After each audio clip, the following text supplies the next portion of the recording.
Howdy y'all, my name is Chris Isinger with Barndo Recipes. And if you guys don't mind, my channel seems to be taking off a little bit, but not as fast as I'd like for it to.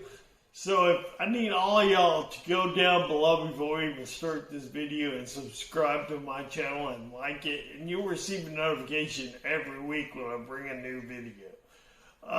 Today on board, we're going to have award-winning Texas chili and won, I think, first or second place championship in Terra Lingua. And I've used it for some competitions myself where I've taken first place, actually. So it's a really good recipe. Come on down here and I'll show you what the ingredients are. And I'll have it all listed out, ingredients-wise, and directions in the comments section for you guys to take a look at. But we're going to start with 2 pounds of ground chili meat, 1 pound of ground Italian sausage, beef broth, tomato sauce. The brand name's not important, but the no salt added is.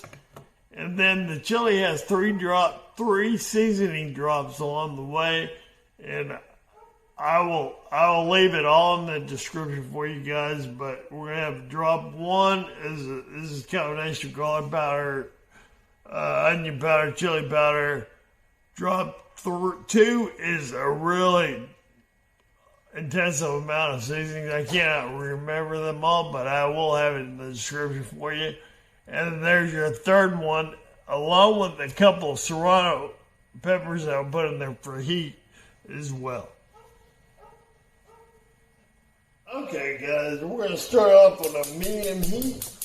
So around there, we're going to go ahead and add our beef. And we're going to start with our chili beef. Both pounds. Actually, we're going to start with probably all of it here in a minute. Just dropped in the Italian sausage as well. And we're going to give that a mix up and get it nice and brown. And I'll be back to you when we get it all browned up. Okay, once you get it down that's nice and ground like this, you can see there's tons of liquid in here from the fat that rendered down. At this point, we're going to go ahead and remove from the heat, drain off all the liquid, add it back to the pot, and I'll take it back up from you when we get to that point. Okay, once you get you can add your both tomato sauces.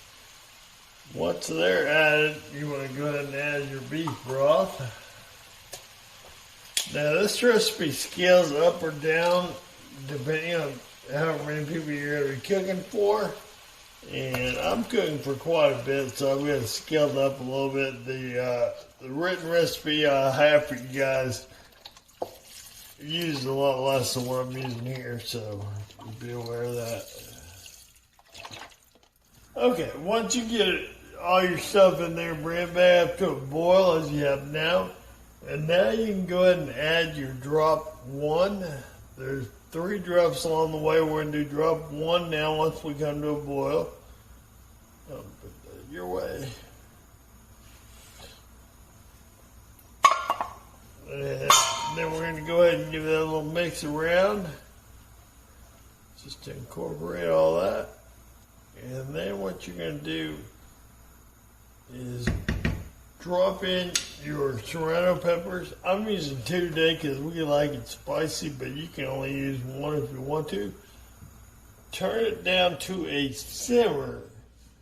Go ahead and cover your pot and let it simmer for 1 hour before we add drop 2.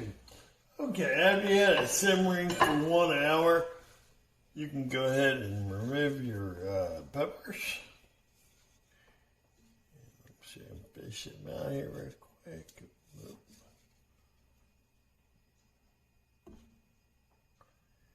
Okay, once you get your peppers out of the chili, we're going to take them and we're going to go ahead and squeeze the juice out of them.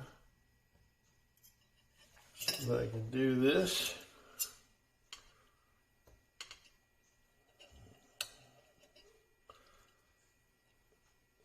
And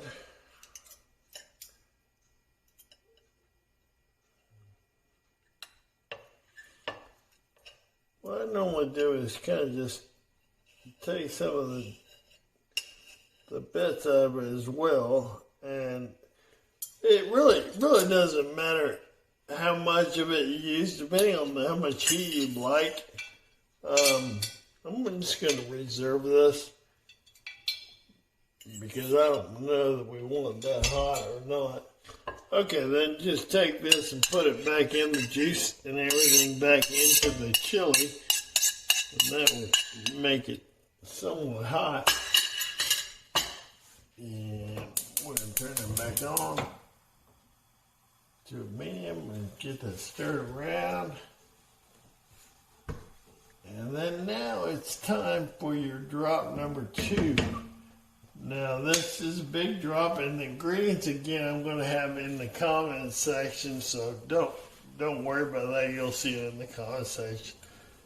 But this is the biggest drop yet. And get that mixed around real good. And then this you're going to let go for another 30 minutes. And then we're going to add the final drop. So after 30 minutes of letting that simmer and boil a little bit, you can go ahead and take that off. And then you're going to drop in your last seasoned drop, which I believe is just cumin and Mexican chili.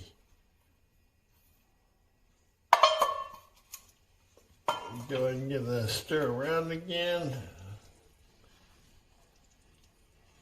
Now let this one stand, or not stand,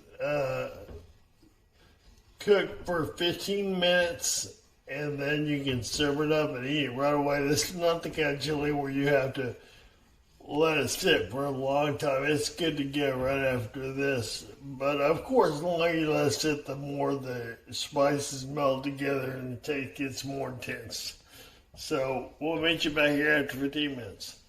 Okay, after 15 minutes, go ahead and give her a nice little stir around now, and it's basically ready to go at this point. We're going to go ahead and serve this up, and we'll give her a taste test in a few minutes, and we'll get back to you. As usual, I put my green onions on my chili, and last thing left to do is taste it.